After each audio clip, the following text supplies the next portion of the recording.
자, 안녕하세요. 오늘 주제는 컴퓨터에서 프로그램이 실행될 때 보면 프로그램이 여러 개가 동시에 실행되잖아요. 여러 개가 동시에 실행이 되고 있죠. 뭐 메모장도 떠 있고 뭐 인터넷도 떠 있고 익스플로러, 크롬 이런 게 떠 있고 뭐 여러 가지 이 실행이 동시에 되고 있죠. 자, 이 동시에 되는 원리에 대해서 말씀을 드려보겠습니다. 사실 CPU는 물론 지금 제가 말씀드리는 기준에서 그건 좀 제외를 할게요. 그게 뭐냐고요? 그게 뭐냐면 이 멀티코어라는 개념은 조금 빼고 얘기를 할게요. 왜냐하면 멀티코어 자체는 정말 프로그램 자체를 두 개를 동시에 실행을 해버리기 때문에 제가 오늘 말씀드리려는 거는 기본적인 그 운영 체제의 원리에 대한 얘기이기 때문에 그 얘기는 조금 빼고 어떻게 그 전에 싱글 코어일 때 CPU가 단 하나일 때 어떻게 동시에 프로그램을 실행했는지에 대한 얘기를 하려고 합니다. 자, 우리가 프로그램을 실행되는 걸 보면 여기 잘 보시면 디스크 안에는 파일들이 하나씩 있죠. 파일로 존재를 합니다. 프로그램은. 자, 프로그램이 실행이 되면 프로세스라고 하죠. 프로세스. 자, 이 프로세스 단계로 만들어지게 됩니다. 파일이 실행이 되면. 자, 파일이 실행이라는 것이 되면 이거는 프로그램이라고 하죠. 프로그램 또는 뭐 이 형태는 파일입니다. 근데 이게 이제 프로세스가 되는 거 프로세스.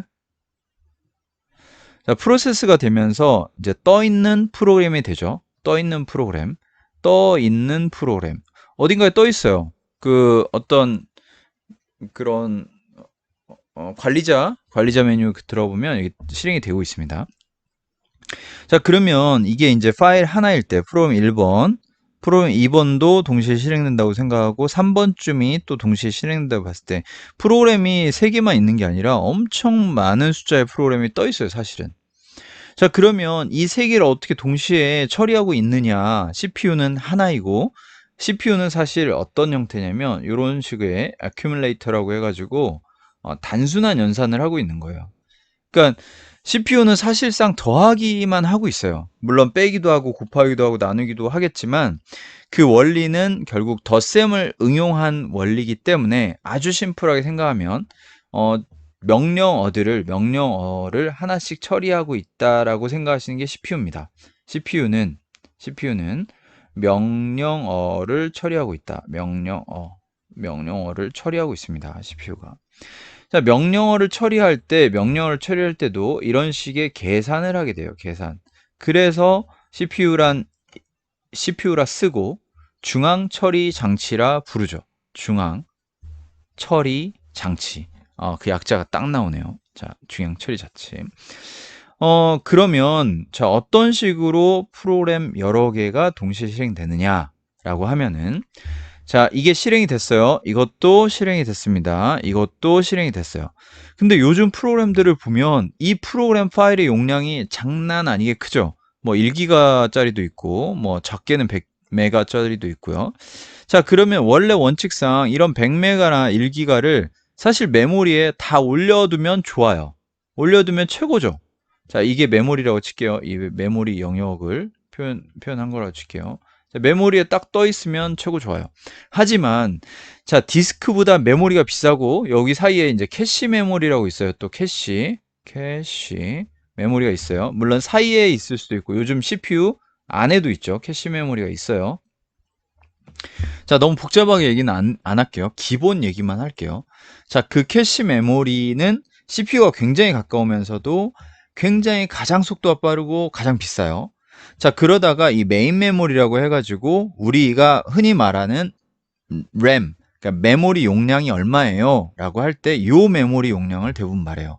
CPU 안쪽 메모리 용량까지 우리가 정확하게 기억은 하기 힘들죠. 자, 그리고 디스크에 있죠. 요새는 뭐 SSD라는 형태로 쓰고 있죠. 자, 어쨌든 이 디스크의 용량에 비해서 가격은 점점 싸져요. 근데 메인 메모리 조금 더 비싸고 CPU 안에 있는 메모리는 가장 비싸죠. 아까도 말씀드렸지만 베스트는 이 파일을 다 메모리에 올려서 CPU가 실행하게끔 하면 되는데 그게 그렇게 효율적이진 않아요. 가격 대비. 그래서 메모리에 이렇게 파일이 올라가는데 메모리라는 거에 올라갈 때 이 파일의 실행 명령어와 어떤 데이터 일부분만 올라갑니다. 자, 여기 있다고 하면 자, 여기 프로그램도 일부분만 이렇게 올라갑니다. 그리고 여기에도 이 프로그램의 일부분만 이렇게 올라갑니다. 자, 여기에 올라가 있는 내용은 보면 명령어들의 집합이 올라가요. 명령어들. 사실은 이 프로그램이라는 것도 잘 보면 앞단에 명령어들이 쭉 돼 있어요. 명령어들이 돼 있고 명령어들 그리고 뒤에는 주로 데이터 영역이 있어요. 데이터들이 쭉 있어요. 그래서 요거를 프로그램이라고 하죠. 그런데 프로그램 파일이 여러 개로 나뉘어져 있는 경우도 많고 그 상호 관계가 복잡하기 때문에 심플하게 exe 하나로 볼게요. exe 하나는 이렇게 생겼다는 거예요. 그래서 exe를 또 누가 만들었냐? 프로그래머들이 만들었겠죠. 이걸 만든 사람이 프로그래머들이에요. 일반인도 만들죠. 뭐 다 만들 수 있죠. 자, 그래서 이 프로그램 딱 만들었는데 이 프로그램을 만들 때 프로그램 만든 사람들은 이 명령어들을 쭉 쳤을 거예요. 어딘가에 언어로. 뭐 C 언어도 있고 자바도 있고 뭐 파이썬도 있고 파이썬은 좀 예외. 자, 다른 EXE를 만들 수 있는 모든 프로그램에서 이렇게 단계적으로 실행이 될 수 있도록 명령어를 쭉 쳤을 거예요. 그 명령어가 여기에 들어가 있고 자, 이 명령어들 중에 일부가 여기에 메모리에 올라갑니다. 그리고 데이터도 함께 올라가요. 데이터는 이 명령어가 참고할 데이터들이 올라가죠. 자, 이렇게 올라가면 프로그램이 이제 시작이 되고 명령어들이 하나씩 순차적으로 실행이 돼요. 그 순차적으로 실행이 되게 하려면 어떻게 되냐면 이 명령어가 요 캐시로 올라가고 캐시의 일부로 올라가고 이 명령어가 CPU로 이렇게 해서 어쨌든 여기로 들어갑니다. 그래서 하나의 어떤 연산이라는 거를 하죠. 자, 연산. 자, 복잡한 명령어가 있지만 결국 점점 단순해지면서 하나의 연산을 처리하고 있는 것이 CPU예요. CPU는 이 기준으로 제가 말씀드리고자 하는 오늘의 기준으로는 한 번에 하나의 명령어만 실행이 됩니다. 그 멀티코어 얘기는 좀 뺄게요. 그 얘기를 드리는 건 아니에요. 자, 그러면 한 번에 하나의 연산만 되는데 자, 그러면 이 하나에 한 번만 연산되는 것이 어떻게 여러 개의 프로그램을 동시에 하고 있냐? 사실은 CPU는 여전히 하나에 한 번씩 실행되고 있고 여기서 바삐 동작하고 있는 것이 이 운영체제라는 거예요. 자, 윈도우라는 운영체제가 다음에 할 일들을 CPU한테 갖다 줘요. 자, 무슨 얘기냐? 이 다음 프로그램이 여기서 1번이 다 끝나면 다 끝난 게 아니라 실행 도중에 이것이 다음 단계로 2번으로 넘어가요. 자, 그리고 이것이 또 명령어가 처리되다가 조금 지나면 3번으로 넘어와요. 그게 어떤 원리냐면 C분할이라고 해서 C분할. C분할은 시간을 분할해서 쓴다. 그러니까 쉽게 말하면 이 프로그램 조금, 이 프로그램 조금, 이 프로그램 조금, 이 프로그램 조금, 이 프로그램 조금, 이 프로그램 조금 그렇게 해서 계속 빠르게 반복을 하고 있는 거예요. 마치 세 개가 동시에 실행되고 있는 것처럼 보이는 거죠. 그 과정에서 반복되고 있는 게 이 명령어들을 올리고 또 이 명령어들을 올리고 이 명령어들을 올리는 거예요. 자, 해당하는 명령어들이 처리가 되면 다음 명령어들을 처리가 되겠죠. 그런데 이 올리는 과정에서 이 와중에 이 명령어에 올리는 부위를 바꿔서 다시 올리기도 하고 자, 이 캐시에 메모리에 명령어가 마침 다른 메모리가 있으면 그 명령어를 다음 거를 실행하지만 없으면 다시 이 명령어 중에 필요한 명령어를 다시 땡겨와서 또 적재를 시키기도 해요. 자, 이런 것들이 운영체제를 공부하시다 보면 하나하나 자세히 나옵니다.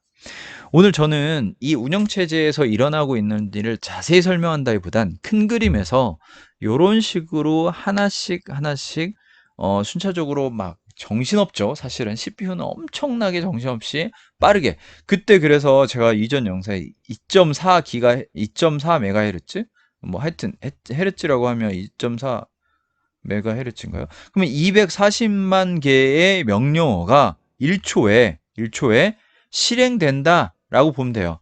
이 원리에 대해서는 요 방금 전에 왜 CPU가 헤르츠 단위로 속도를 표현합니까? 라는 영상에서 말씀드렸는데요.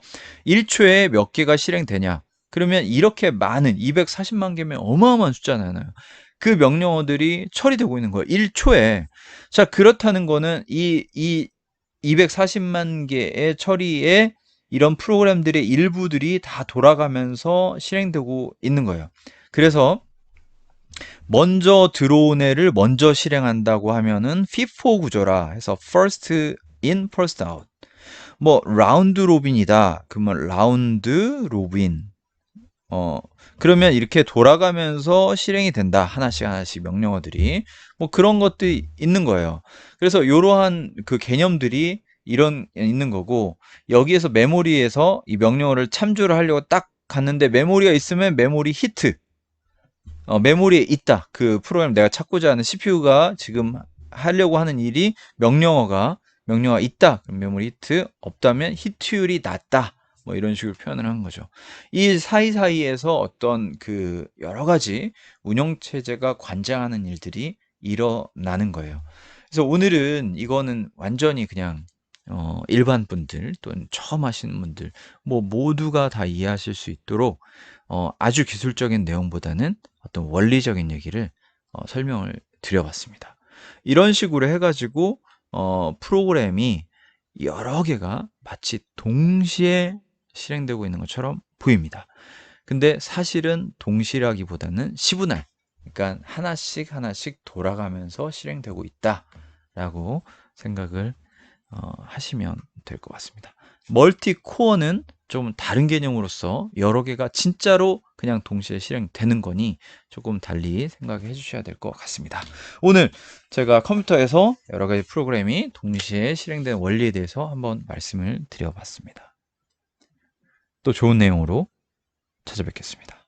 감사합니다.